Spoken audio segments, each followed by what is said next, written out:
Tahu nggak sih, bagaimana jika saya katakan bahwa orang yang paling Anda benci di internet saat ini sebenarnya adalah satu-satunya orang yang berkata jujur kepada Anda? Siang.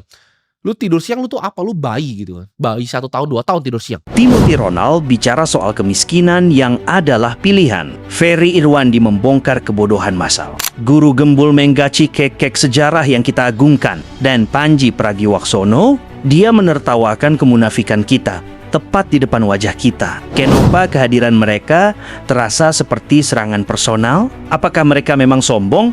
Atau Anda yang terlalu rapuh untuk menerima kenyataan? Lu mikirannya mental health mulu, makanya karir lu di situ-situ aja. Nah itu lu bisa ngaca dari komen-komen lu. McLaren lu warna apa, bos? Sayap Kane mental Anda. Karena setelah video ini, cara Anda melihat musuh dan idola di internet tidak akan pernah sama lagi. Kita akan bedah sisi gelap psikologi di balik kebencian Anda. Dan percayalah, Anda tidak akan suka dengan jawabannya. Banyak yang teriak Timothy Ronald to scam. Timothy itu jualan ludah.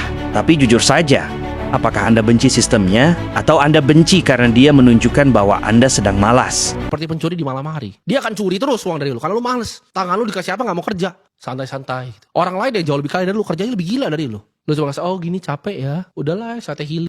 Orang bilang dia penipu, tapi ribuan orang belajar cara berpikir baru darinya. Komentar di bawah.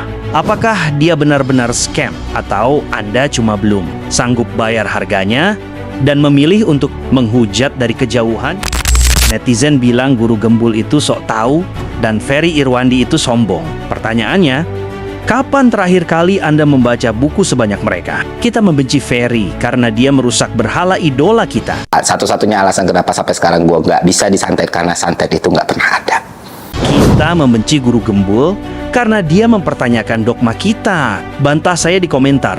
Sebutkan satu saja argumen mereka yang salah secara data. Bukan cuma karena Anda sakit hati idolanya dibongkar. Panji itu dianggap nggak lucu sejak dia mulai bicara politik dan realita. Saya pernah ngelihat sosok pemberani Dharma Pongrekun. Tapi anehnya, tiketnya selalu ludes di New York sampai Jakarta. Kenapa? Karena Panji bicara apa yang Anda takutkan. Berharap sama siapa? Kita cuma bisa berharap diri kita sendiri. Berharap sama siapa? Polisi kita membunuh. Tentara kita berpolitik. Presiden kita mau maafin koruptor. Wakil presiden kita Gibran. Terima kasih semua. Kita membencinya karena dia menertawakan kebodohan yang kita anggap sebagai budaya. Coba buktikan di komentar. Bagian mana dari omongan Panji yang benar-benar salah dan bukan sekadar menyinggung perasaan Anda?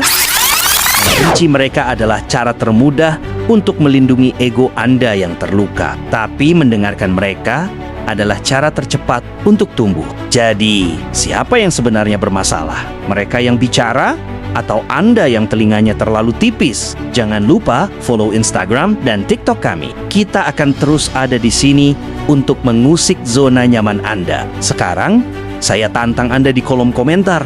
Jangan cuma bilang mereka sesat, berikan argumen logis kenapa mereka harus dihentikan. Atau jangan-jangan Anda cuma iri karena mereka berani bicara apa yang Anda pendam. Kita debat sekarang. The niggers are coming! Leave!